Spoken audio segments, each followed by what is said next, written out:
என்னம்மா எவ்வளவு நேரம் காலையில இருந்து மாடு கத்த பூனை தூக்காத காலையில தூக்கணும் கணக்கா தூக்காதன்னு சொல்லியிருக்கேன். என்ன மயிருக்கு எடுக்கிற இப்ப டென்ஷன்ல இருக்கிறப்ப போயிரு. அங்க என்ன ஜூஸ சிங்க்ல ஊத்தி வச்சிருக்க? ஜூஸா? சிங்க் பக்கத்துல ஒரு டிபன் பாக்ஸ்ல இருந்துச்சு. அது என்ன? அது ஏதோ அழுக்கு தண்ணி நினைச்சு நான் கீழே ஊத்திட்டேனே. சனியன வாழைத்தண்டு ஜூஸ். மாடு கள்ளி தண்ணியை குடிச்ச மாதிரி குடிக்க வேண்டியதானே. எதை கொடுத்தாலும் உடம்புக்குள்ள வியாதியை வச்சிருக்க ஜூஸை தூக்கி சிங்க்ல ஊத்திட்டு 10 ரூபாவா வாழைத்தண்டு. ஏமா தயவு செய்து ஜூஸ்னு அந்த இதுல எழுதி வைமா. இது ஜூஸ் இதுல எழுதி ஒட்டுறேன். இது இது இது இதுன்ட்டு நல்ல ஏயா என்ன இப்படி ஏயா அசிங்கமா காட்டுற? எல்லாரும் என்ன கேவலமா பேசிட்டு இருக்காங்க. எஞ்சி போய மூஞ்சி முகரையும் பாரு வந்திருக்கு வியாதி பிடிச்ச உடம்பு வச்சுக்கிட்டு. நீ சுகர் வந்தா சாவ போற. 500 சுகர். என்ன இது என்ன கீரைமா?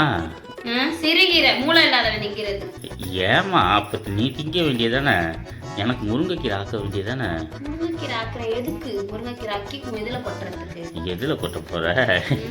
வாய் இதுல ஏன் இப்படி தப்பு தப்பா பேச வைக்கிற? ஏன்னா நீ வாழ்க்கையில ஏமா நீ அந்த ஜூஸ் நல்லா வாயில வச்சாலும் ஜூஸ்னு எழுதி வை. தயவு செய்தாமா அவ்வளவு அழுக்கா இருந்ததுன்னு சொல்லி நான் சிங்கிள் அழுக்கு தண்ணி நினைச்சு சிங்கிள ஊத்திட்டேன். அழுக்கு தண்ணி உடனே என்னைக்கு நான் குப்பையில தூக்கி கொட்டுறேன். நீ அழுக்காதானே தெரிகிற. ஒரு 10 ரூபா ஜூஸ் குடிக்க துப்பு இல்ல வந்துட்டேன்.